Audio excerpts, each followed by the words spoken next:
Hello, everyone. Thank you for joining us for this installment of the California Employment News, an informative video and podcast resource offered by the Labor and Employment Group at Weintraub Tobin. My name is Megan Bainbridge, and I'm a shareholder in the firm's Labor and Employment Group. Today, I'm joined by my associate, Nikki Mahmoodi, and today we'll be talking about the basics of employee paydays. Nikki, can you start us off? Of course. So the California Labor Code is specific about the timing of wage payments and the regularity of paydays. All wages, with some exceptions, earned by an employee are due and payable twice during each calendar month, on days designated in advance by the employer as regular paydays. So generally, labor performed between the 1st and 15th of the month is going to be paid for between the 16th and the 26th day of the month during which the labor was performed.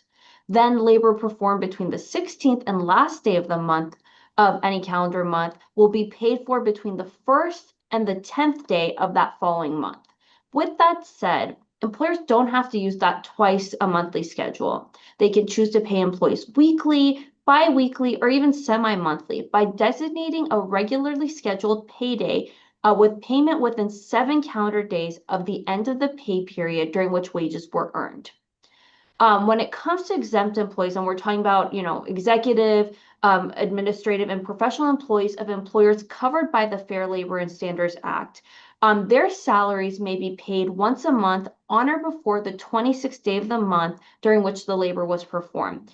If that entire month's salary, including any unearned portion between the payment and the last day of the month, are paid at that time. Then when it comes to overtime payments, and here we're talking about your non-exempt employees, generally with some exceptions, payment of overtime wages earned in one pay period can be delayed until no later than that next pay period. Note, this is only going to be for the payment of overtime wages. So straight time wages must be paid within the times we discussed. If an employer chooses to pay overtime in this manner, they have to make sure on the wage statement to, one, itemize that overtime payment as a correction, and two, the correction is going to state the inclusive dates of the pay period for which the employer is correcting its initial report of hours worked. Megan, can you give us a quick overview on other considerations employers should keep in mind with paydays? Yeah, sure. So let's start with circumstances in which a payday falls on a holiday or a weekend. Generally, if an employer is closed on a payday that falls on a Saturday or Sunday or a holiday listed in the California Government Code, that employer can pay wages the next business day. For example, if a regularly scheduled payday falls on the 20th of the month, and that happens to be a Sunday, the wages for payroll period may be paid that Monday. With that said, it's always helpful to talk to your counsel to ensure you're timely paying your employees. Another question I get a lot from employers is whether they can change their paydays. And the answer is generally yes, as long as you're still complying with the labor code requirements and you do provide advance notice. If at any point you're considering to change the payday schedule, there's not necessarily a specific law requiring a particular amount of notice to employees, but to avoid potential violations of paydays, employers should probably notify employees of the plan change at least one full payroll cycle in advance of the new schedule, and I'd actually recommend a couple of additional payroll cycles where practicable or possible. Also, what happens in the situation where a non-exempt employee fails to complete their time card? Well, employers should remember that even where an employee fails to turn in their time card, employers remain legally obligated to pay that employee on the established payday.